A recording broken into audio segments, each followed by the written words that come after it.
तुलसी से जुड़ी एक कथा बहुत प्रचलित है। श्रीमद् देवी भागवत पुराण में इनके अवतरण की दिव्य लीला कथा भी बनाई गई है।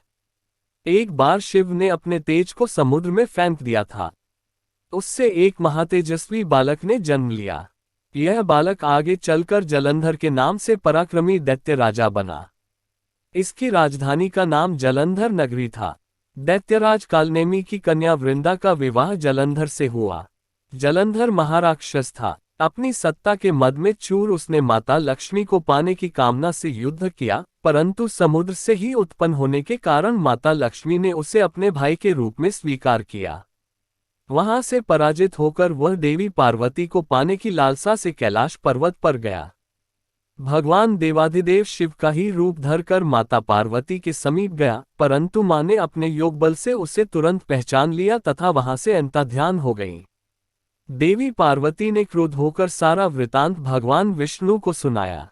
जलंधर की पत्नी वृंदा अत्यंत पतिव्रता स्त्री थी। उसी के पतिव्रत धर्म की शक्ति से जलंधर न तो मारा जाता था और न ही पराजित होता था।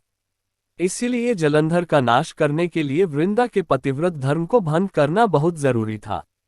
इसी कारण भगवान विष्णु ऋषि का वेश धारण कर वन में जा पहुंचे, जहां वृंदा अकेली भ्रमण कर रही थी। भगवान के साथ दो मायावी राक्षस भी थे, जिन्हें देखकर वृंदा भयभीत हो गई। ऋषि ने वृंदा के सामने पल में दोनों को भस्म कर दिया।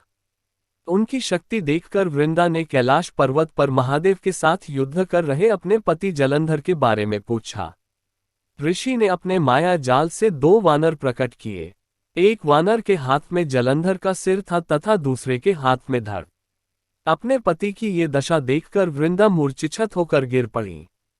होश में आने पर उन्होंने ऋषि रूपी भगवान से विनती की कि वह उसके पति को जीवित करे। भगवान ने अपनी माया से पुनः जलंधर का सिर धड़ से जोड़ दिया, परंतु स्वयं भी वह उसी शरीर में प्रवेश कर गए। वृंदा को इस छल का जरा आभास न हुआ। जलंधर बने भगवान के साथ वृंदा पतिव्रता का व्यवहार करने लगी, जिससे उसका सतीत्व भंग हो गया। ऐसा होते ही वृंदा का पति जलंधर युद्ध में हार गया।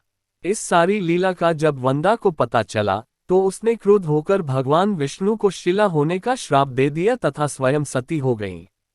जहां वृंदा भस्म हुई, वहां तुलसी का पौधा उगा। भगवान विष्णु ने वृंदा से कहा, हे वृंदा, तुम अपने सतीत्व के कारण मुझे लक्ष्मी से भी अधिक प्रिय हो गई हो। अब तुम तुलसी के रूप में सदा मेरे साथ रहोगी। जो मनुष्य भी मेरे शालिग्राम रूप के साथ तुलसी का विवाह करेगा, उसे इस लोक और परलोक में विपुल यश प्राप्त होगा। जिस घर में तुलसी होती है, वहां यम के दूत भी असमय नहीं जा सकते।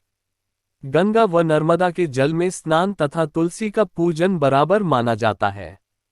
चाहे मनुष्य कितना भी पापी क्यों न हो, मृत्यु के समय जिसके प्राण मंजरी रहित तुलसी और गंगा जल मुख में रखकर निकल जाते हैं, से मुक्त होकर वैकुंठ धाम को प्राप्त होता है।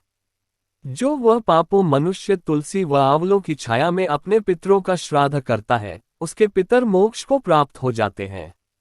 उसी दैत्य जलंधर की यह भूमि जलंधर नाम से विख्यात है। सती वृंदा का मंदिर मोहल्ला कोट किशनचंद में स्थित है।